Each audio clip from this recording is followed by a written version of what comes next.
Toxic diz: Olá, creepy amigo.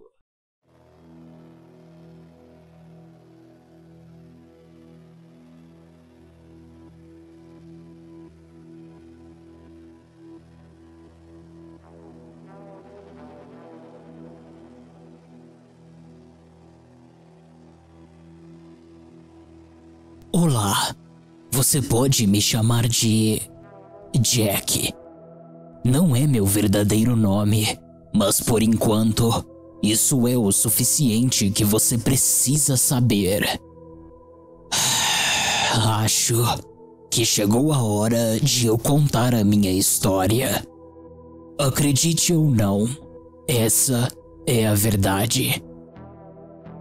Eu espero que você aprenda com meus erros, mesmo se você ignorar tudo, como as outras 98% das pessoas que escutaram minha história até o final. Mas há mais verdade nesta história do que qualquer um de vocês possa imaginar. Atualmente estou fora da escola há cerca de 3 anos, mas antes, um evento em particular ocorreu, então terei de voltar um pouco no tempo para contar tudo.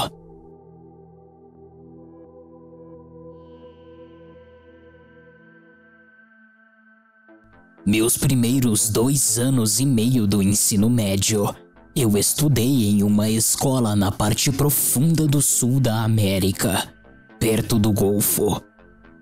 Crescemos ouvindo todos os tipos de histórias assustadoras, e se há uma lição que nossos pais ultraconservadores nos ensinaram foi a de que nunca brinque com coisas desconhecidas.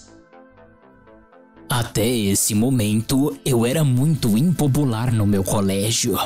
Meus 2 primeiros anos do ensino médio foram traumatizantes, em parte porque eu era um grande idiota e todos riram de mim. Eu era um solitário. Tudo o que eu realmente fazia na aula era jogar meu Game Boy todo dia, antes de correr para casa, para jogar um RPG que eu era viciado. Tudo mudou durante meu primeiro ano, quando nos mudamos para o Oeste. Comecei a frequentar uma escola católica, com não mais de 250 alunos. Foi nesta época que eu finalmente comecei a me encaixar em um ciclo de amigos. Ninguém aqui sabia o quão idiota eu era na outra escola, então optei por, digamos, mudar minha personalidade e tentei fazer amigos pela primeira vez na minha vida. E quem sabe, talvez, até mesmo consiga uma namorada bonita se tiver sorte.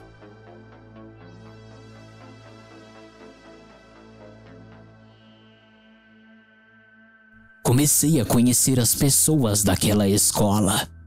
Em uma escola tão pequena, você acaba conhecendo todos de sua classe. No meu primeiro dia, fiz um amigo, Sam. E na hora do almoço, optei por sentar com ele e o restante de seus amigos. Sam me contou tudo sobre as outras pessoas daquele local. Quem era a mais popular, os atletas e assim por diante. Ele me apresentou seus amigos, como já disse. Jim, um grande sujeito que possuía uma média de 10 em todas as matérias. Vogelman, o nerd e hacker. E Thomas, um músico incrível, tocava guitarra como ninguém. E é claro, ele tinha uma banda. Também conheci Stephanie, menina asiática e corajosa. Alguns dos rapazes diziam que ela era uma vadia, mas ela parecia legal o suficiente. Por algum motivo, ela me achava engraçado, e por isso começamos a nos encontrar depois das aulas. Sam me contou muitas histórias sobre ela, como ela costumava fazer alguns lanches e os polvilhava com Viagra ou despejava laxantes nos lanches, e aqueles que comiam sofriam os impactos de suas brincadeiras, passando horas e horas no banheiro. Eu apenas ri e educadamente recusava quando ela me oferecia qualquer coisa para comer, evitando ser a próxima vítima. Também havia Rottenbecker. Seu verdadeiro nome era Jason, mas todos sempre o chamavam de Rottenbecker. Por quê? Porque ele era um nazista de merda. Ele era rejeitado e solitário. Ninguém queria ser seu amigo. Todos os dias ele desfilava por aí com aquela maldita braçadeira com uma suástica por baixo de um casaco grosso, onde os professores não poderiam ver. No Dia das Bruxas, ou em qualquer outro evento à fantasia da escola, ele fazia questão de ir com seu uniforme nazista e longas botas SS. Mas a verdade é que ele era um angustiado filho da puta. Sempre que tínhamos aula de história e a professora lhe perguntava sobre o nazismo, ele gritava insultos raciais e étnicos, onde deixava a sala gritando sua saudação. Outra coisa peculiar que me chamava muita atenção era que ele mancava de uma das pernas, e era visível em seu rosto a agonia que sentia. Sam me contou que uma vez alguém o viu apertar um cilício farpado na perna no vestiário de uma igreja católica, como se fosse uma penitência. Como se ele estivesse se punindo por seus pecados. Era uma escola católica, então as pessoas acreditavam que aquilo era apenas um devoto cristão. Mas era estranho. Algo estava errado. Até mesmo para um amante de Hitler hardcore como Rottenbecker. Mas como eu era novo no colégio, não dei muita importância. Ao terminar de me apresentar para todos os seus colegas, Sam me contou algumas das antigas histórias da escola, incluindo uma lenda urbana que circulou sobre a cidade. Uma garota que morreu misteriosamente depois de jogar algo denominado como o jogo do celular. Caso você perguntasse a alguém sobre o caso, ninguém seria capaz de responder nada relevante. Apenas diriam que ela jogou o jogo do celular. Sam, Stephanie travessa, Rottenbecker nazista, o jogo de telefone celular. Investigação da polícia sobre o desaparecimento de uma adolescente. Todas essas pessoas e eventos estavam prestes a se juntar para me tirar de um lugar que ao menos gostaria de estar. Enfim, o segundo semestre passou num piscar de olhos e já era o último ano do ensino médio. Todos estavam de volta para um novo ano escolar, animados para iniciar o mais preguiçoso e mais divertido ano de suas vidas. Mesmo Rottenbecker ainda mancando em torno da escola, com seu cilício farpado na perna, jorrando seu nazismo de merda cada vez que alguém ainda mexia com ele. Mas 2 casos de desaparecimento haviam acontecido na escola, e a polícia já estava desconfiando de algum possível serial killer. De acordo com o jornal, a única coisa em comum que a polícia havia encontrado entre os casos era que cada uma das pessoas que desapareceram receberam uma mensagem de texto: "Bem-vindo ao jogo". Mas como as mensagens haviam sido enviadas de pessoas diferentes, a polícia descartou essa informação. Para mim, as coisas finalmente não estavam indo mal. Foi neste ano que finalmente comecei a me abrir com várias pessoas. Fiz grandes amizades e pela primeira vez não me sentia sozinho. Aos poucos, comecei a me encaixar em vários grupos e isso fez de mim uma pessoa popular. Stephanie sempre me acompanhava porque me achava engraçado e por algum motivo ela gostava das minhas piadas. Houve um dia que eu ainda lembro como um dos dias mais felizes da minha vida.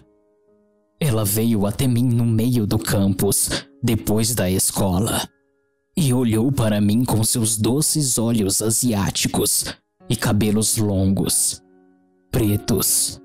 Seu sorriso era maravilhoso. Nunca esquecerei de como a vi tão linda naquele dia. Com seu jeito um pouco tímido, ela me perguntou: Jack, você quer ser meu namorado? Eu sorri. Pulei de alegria ao ouvir aquilo. Sim, mas é claro que sim. Então, nos beijamos na frente de todos.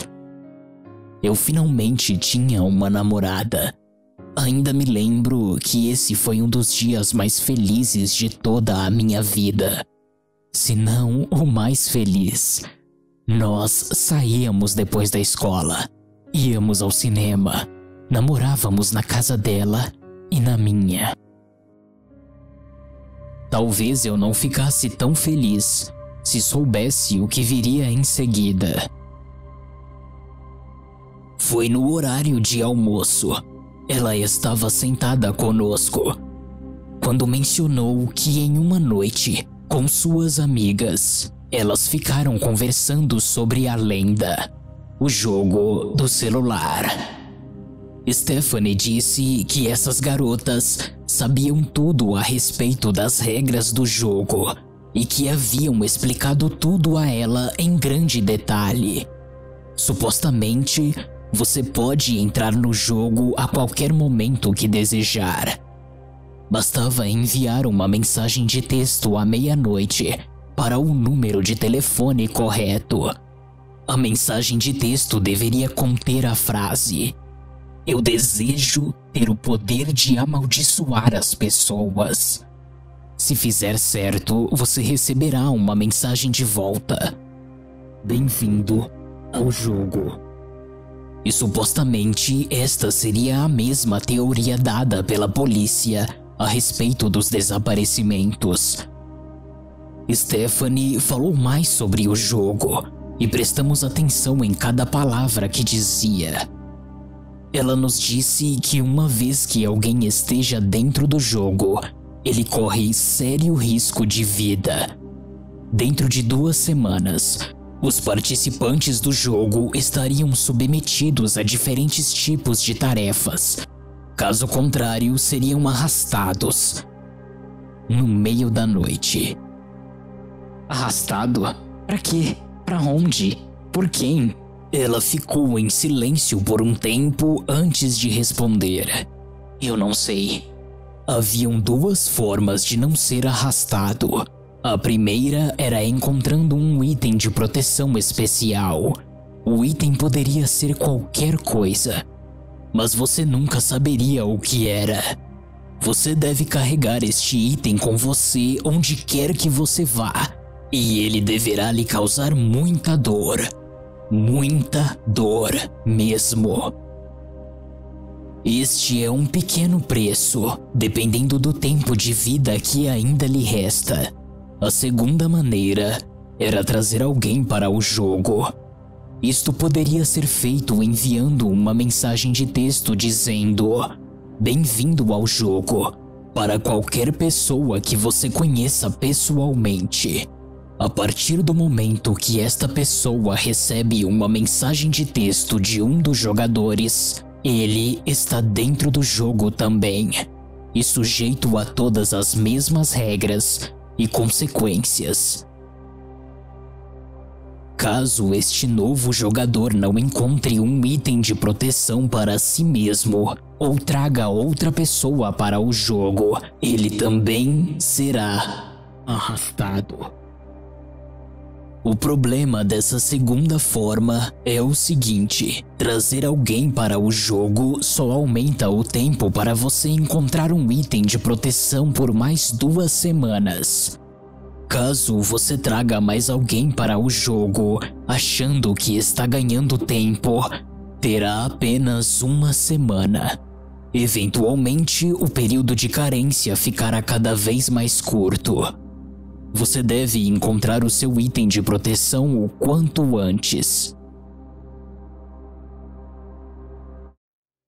Mesmo que tudo isso parecesse um episódio de Arquivo X, eu não gostava de ouvi-la falar sobre essas coisas. Então eu disse a ela que era um monte de bobagens. O quão ridículo era tudo aquilo. Você realmente acha bobagem?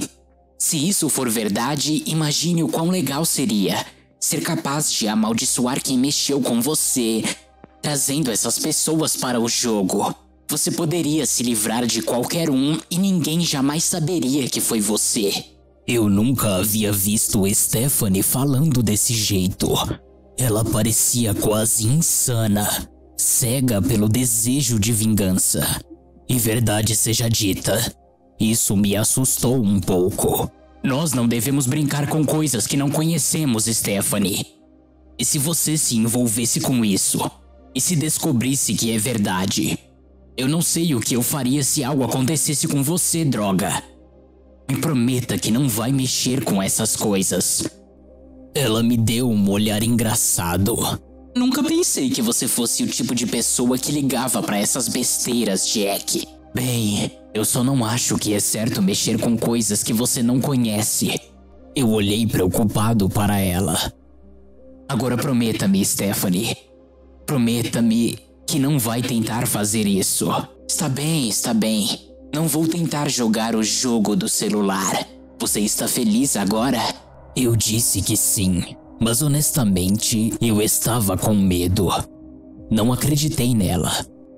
Em todo esse tempo que estivemos juntos, eu nunca desconfiei que ela mentia para mim ou que me traísse. Mas eu podia ver em seus olhos que ela tentaria jogar este jogo. Mais tarde, quando ela se aproximou de mim, me dizendo que havia entrado no jogo do celular, isso me irritou profundamente. O que está pensando, Stephanie? Você me prometeu que não faria isso. Sim, eu sei. Mas não é nenhuma grande coisa. Eu já tenho tudo planejado. Além disso, se for verdade e funcionar, será uma oportunidade que eu não deixaria escapar. Ela ergueu o celular. Veja você mesmo. Uma mensagem de texto aparece na tela. Bem-vindo ao jogo. Meio estranho, não é? Eu recebi logo depois que enviei o texto à meia-noite, assim como as meninas disseram. Meu queixo caiu. Eu fiquei sem palavras e aterrorizado. Este jogo não pode ser real, não é? Stephanie, se isso for real, então você está correndo perigo agora. Você só tem 2 semanas para encontrar o seu item de proteção. Eu sei. É por isso que eu mandei o texto para a Rebecca. Vou descobrir se o jogo é real ou não. Você fez o quê? Mas Stephanie, se isso for real, então significa que você pode ser uma assassina. Rebecca agora pode morrer a qualquer momento por sua causa. Relaxa, Jack. Eu realmente não acredito em nada dessas coisas. Mas por via das dúvidas, Rebecca sempre foi uma vadia. E eu percebi o jeito que ela olhava pra você durante as aulas. Ela deu a mesma risadinha maliciosa que eu sempre amei. Mas desta vez, não me senti nem um pouco confortável. Algumas semanas se passaram e nada aconteceu. Mas então, um dia, Rebecca não apareceu na escola. Na hora do almoço, Stephanie estava sentada ao meu lado, junto a meus amigos, como de costume. O inspetor do colégio veio dar um aviso em seu megafone. Um momento de sua atenção, por favor. Todos ficaram quietos. A polícia nos informou que uma de suas colegas, Rebecca, está desaparecida. Eu vi a pele dourada de Stephanie ficar branca. Ela congelou. Os pais dela estão muito preocupados. E se algum de vocês tiver alguma informação sobre isso, e eu espero que tenham, eu estarei na minha sala. Por enquanto, é isso. Obrigado. Stephanie, eu sussurrei. Eu estava com muito medo por ela. Estava com muito medo do que ela poderia fazer. Não diga mais nada. Ela se levantou e saiu correndo do refeitório. Eu a persegui. Stephanie, o que está fazendo? Ela continuou correndo e então tirou o telefone de seu bolso. Não tente me parar, Jack. Para sobreviver eu preciso de mais tempo. Posso ficar mais uma semana se eu colocar mais alguém no jogo. E isso vai me dar mais 3 semanas para encontrar um item. Stephanie, ouça o que você está dizendo. Quem você pensa em amaldiçoar agora? Você mataria mais alguém por um tempo extra no jogo? Olhe só pra você. Ela começou a chorar. Eu sei, porra, eu sei. Eu sei quem eu vou amaldiçoar. Ninguém vai sentir falta dele. Eu prometo. Stephanie, isso não está certo. Você não pode fazer isso. Você não pode fazer isso com ninguém. Ninguém merece isso. Deixe-me ajudá-la. Podemos encontrar um jeito. Podemos encontrar um objeto de proteção para você juntos. Ela se virou e me mostrou seu telefone celular. Havia acabado de enviar uma mensagem. Bem-vindo ao jogo. Enviado agora mesmo para Rotin Becker. Eu comecei a chorar. Agarrei ela tão firmemente quanto pude. Stephanie, eu te amo. Eu te amo, mas eu sinto muito. Isso não está certo. Nada disso está certo. Ela também se segurou em mim e começou a chorar profundamente. Nos abraçamos por quase 1 hora, sem dizer nada. Eu ainda me lembro, como se fosse ontem. Então, naquela noite, antes de irmos para casa, nós dois resolvemos que começaríamos a procurar um item de proteção para ela no dia seguinte. O dia seguinte chegou. Eu estava andando com Stephanie depois da escola, quando Rotin Becker se aproximou de nós com seu telefone em mãos. Ele estava furioso. Isso é algum tipo de piada, sua vadia dos olhos puxados? Honestamente, eu achava que Rotin Becker tinha o direito de estar um pouco irritado. Claro, ele era um maníaco pervertido nazista. Mas com todos os boatos de assassinatos por aí, eu poderia imaginar facilmente alguém com raiva após receber uma mensagem de texto como essa. Mas mesmo assim, eu não ia deixar ninguém falar com minha namorada desse jeito. Ei, cara, olha o respeito. Não é assim que se fala com uma dama. Uma dama? Não fode, Jack. Ela não é nenhuma dama. É apenas uma vadia que tentou me matar. Ei, aposto que você matou a outra menina também, não é?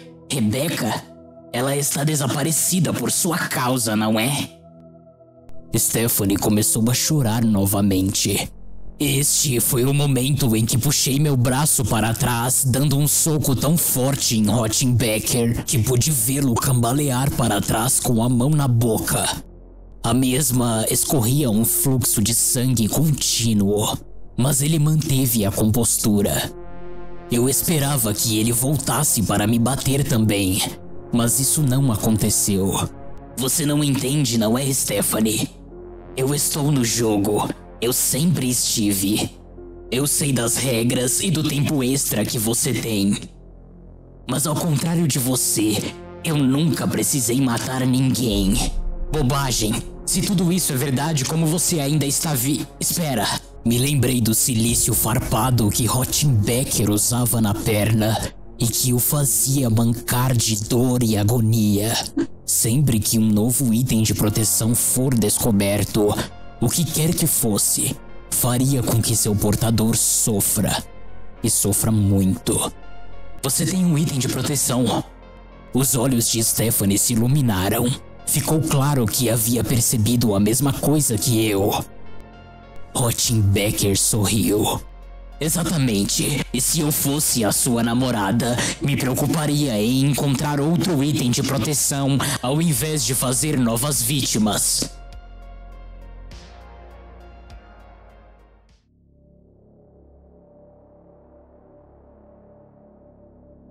Os dias se passaram. E por mais que tentemos, Stephanie e eu não conseguíamos encontrar nada que poderíamos qualificar como um item de proteção.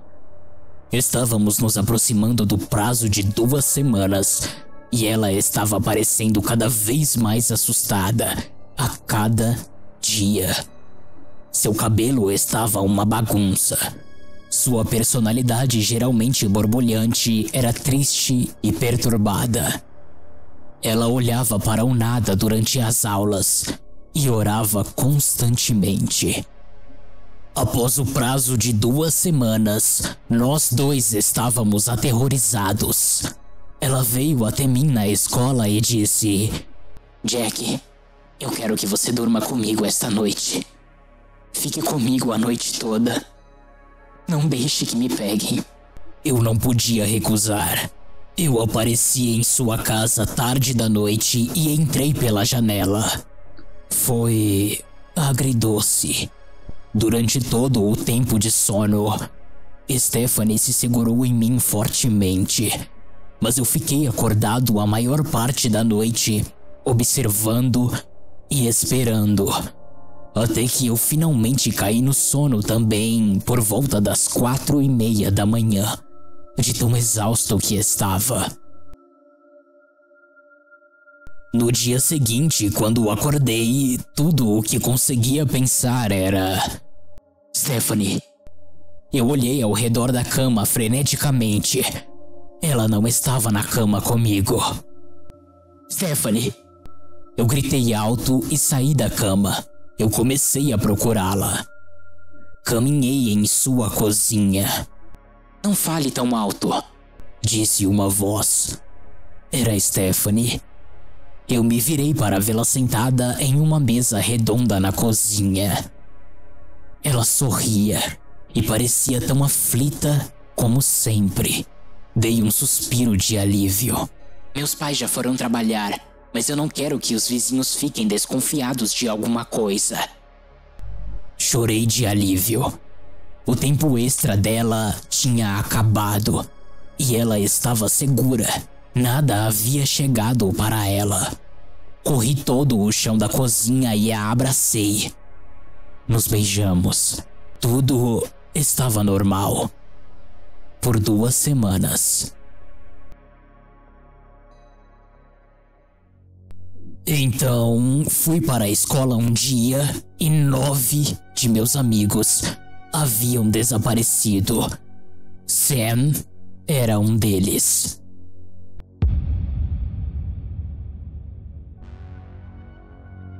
Todos estavam apavorados com isso. Ninguém sabia o que tinha acontecido com eles, ou até mesmo, sequer, onde poderiam estar agora. Ninguém sabia, exceto eu e o verdadeiro responsável por isso, Stephanie. Se a quantidade de tempo prolongado foi reduzido pela metade a cada vez que ela trouxe alguém para o jogo, significava que seu tempo extra estaria funcionando novamente até esta noite.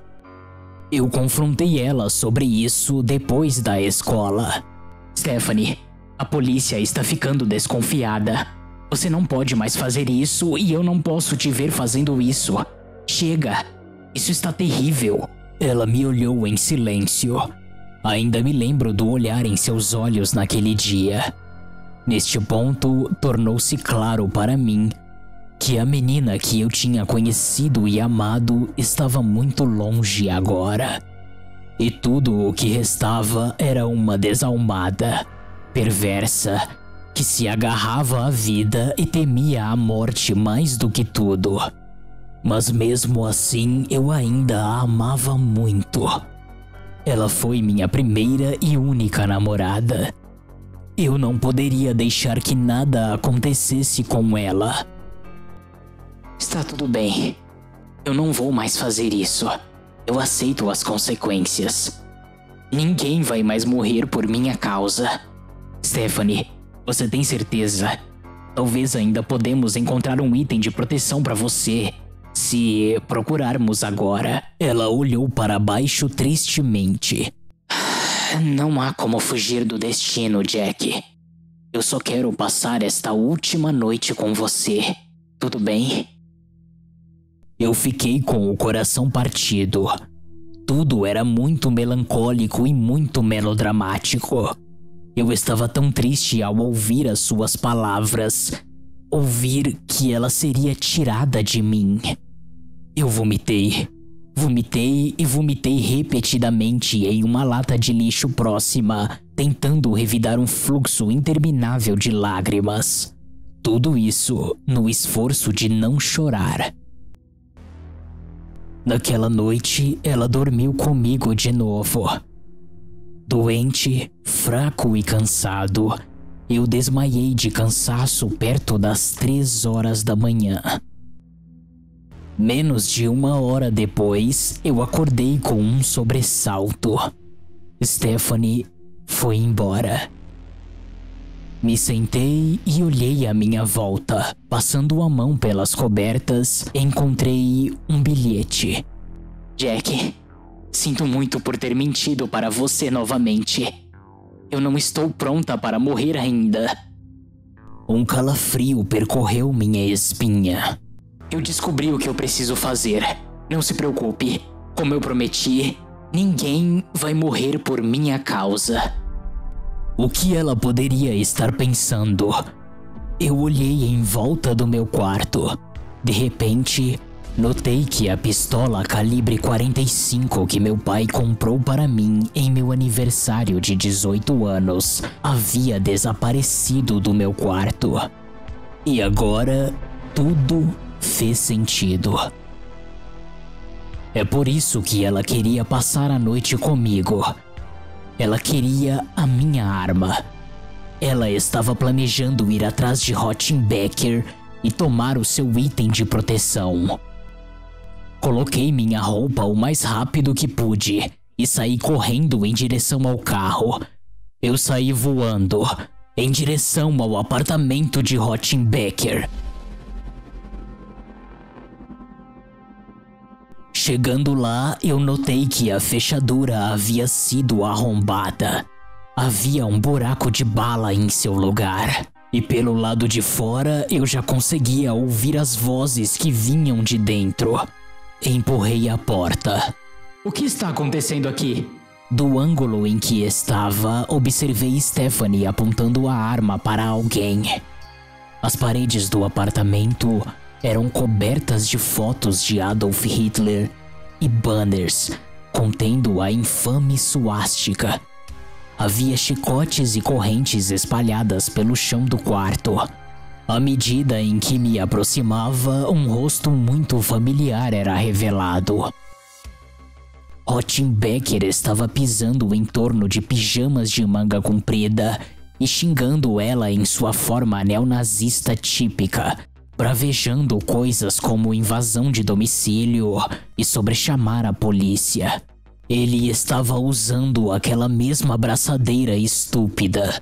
Era óbvio que esse cara era um fanático maluco. Cala a boca! Stephanie gritou. Ela disparou 2 tiros contra a parede atrás dele, muito perto de sua têmpora. Agora me dê essa coisa farpada que tortura você. Essa coisa que você tá sempre usando. Ou eu vou matá-lo agora mesmo. A voz dela era assustadora.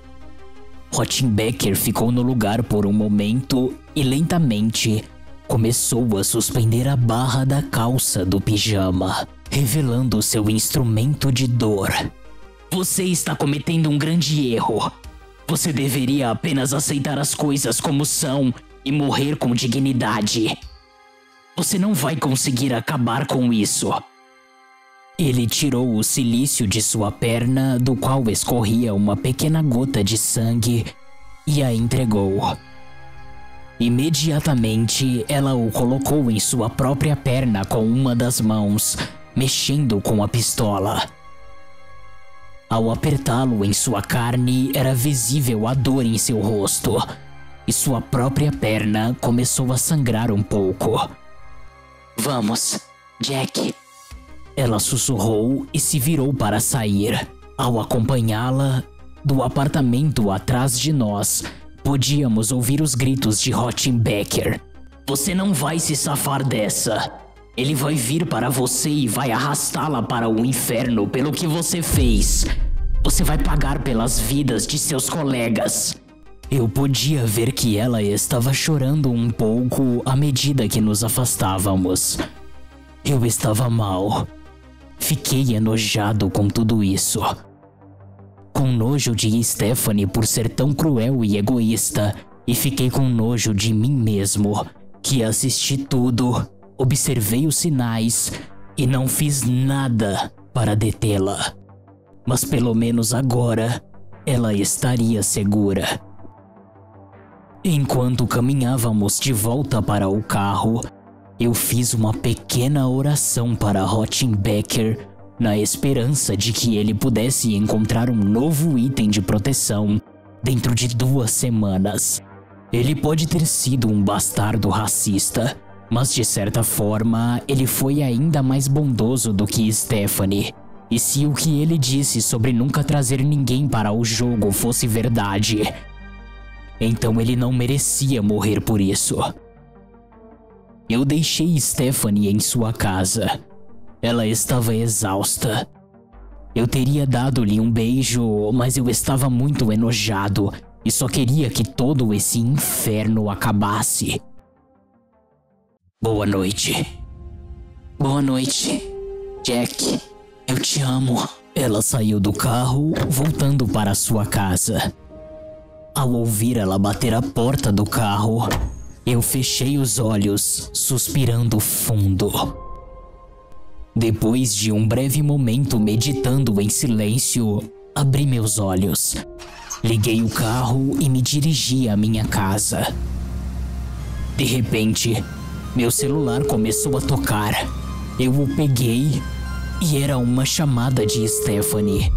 Alô? A primeira coisa que eu ouvi foi um grito, seguido pelo que soava como um barulho de uma porta sendo arrebentada. Jack, me ajude. Ele está aqui.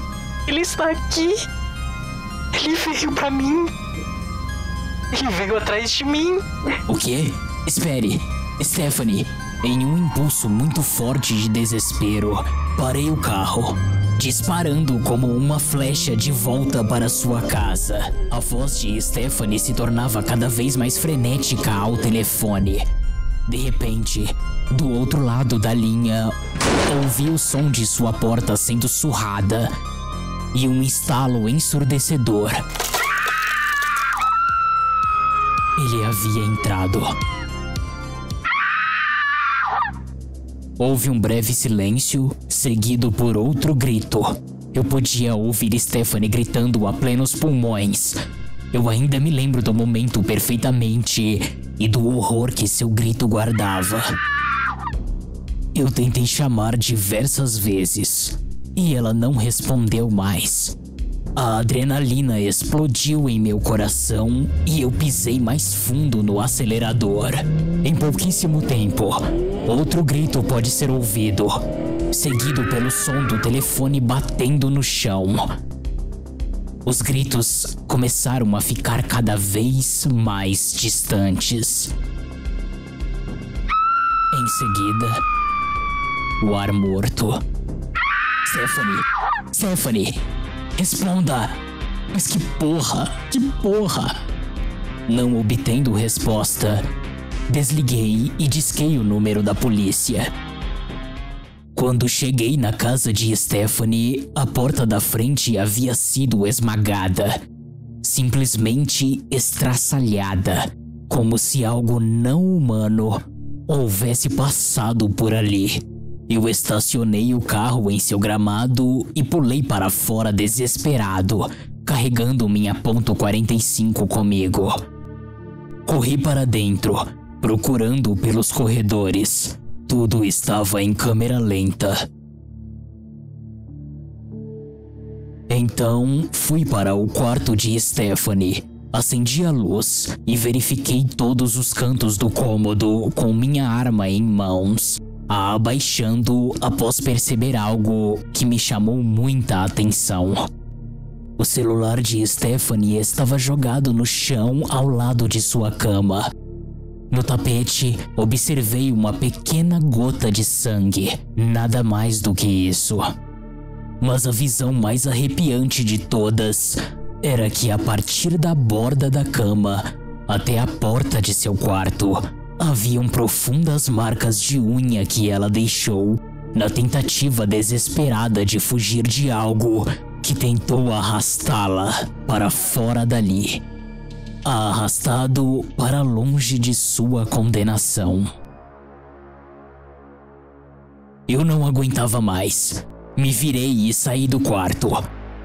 Na saída, eu não pude deixar de notar que ela havia arrancado a maioria de suas unhas, arranhando o tapete, e que essas unhas estavam espalhadas ao redor de trilhos de sangue deixados por seus dedos.